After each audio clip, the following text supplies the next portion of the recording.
माहिती म्हणजे हा जो प्रवास आहे, हा प्रवास हे जे एक सॉफ्टवेअर आहे नाही तर ऍप आहे, ज्याच्याकडे विमान असेल त्यांना हे ऍप उघडता येईल, जो पायलट असेल हे ऍप उघडता येईल. युनिव्हर्सल ऍप आहे, याच्यामध्ये तुम्हाला सगळ्या विमानाची माहिती तिथं कळू शकते.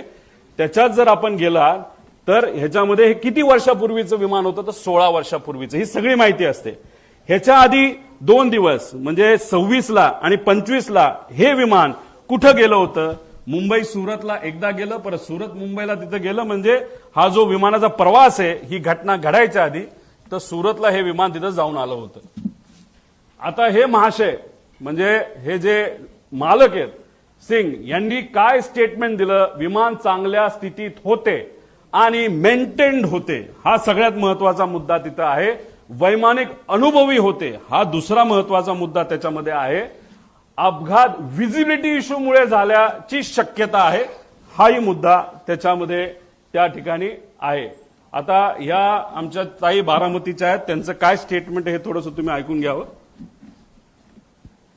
गावाकडून आलो होतो, पूर्ण असा विमानाचा आवाज वेगळाच येत होता नेहमी. म्हणजे यांचं आणि तिथं असणारे बरेच काही हे आहेत. त्यांचं असं मत होतं की रोज तिथं जे पायलटला शिकवलं जातं त्याची विमानं रोज ये जा करत असतात. दादांची विमानं बऱ्याच वेळा आलेली आहेत, मोठ्या मोठ्या व्यावसायिकांची विमानं आलेली, पण हे विमान जेव्हा त्या गावाच्या वरून गेलं होतं, एक तर ते जवळून गेलं होतं आणि त्याचा आवाज थोडा वेगळा आला होता. म्हणजे कदाचित मेंटेनन्सचा हा मुद्दा असू शकतो पुढे. आता हा व्हिडिओ तुम्ही डिटेलमध्ये बघा. हा व्हिडिओ एका ग्रामपंचायतीचा व्हिडिओ आहे.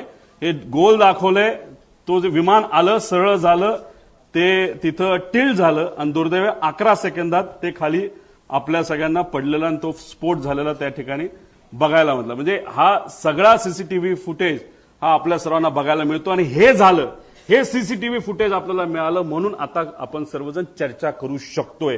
हे सीसीटीव्ही फुटेज आलं नसतं तर जसं इतर प्लेन क्रॅश बद्दल नुसतं मोघमच बोललं जातं, तसंच कदाचित या बाबतीत सुद्धा दुर्दैवाने बोललं जाऊ शकलं असतं. पण हा सीसीटीव्ही फुटेज आपल्या सर्वांसाठी अतिशय महत्वाचा आहे.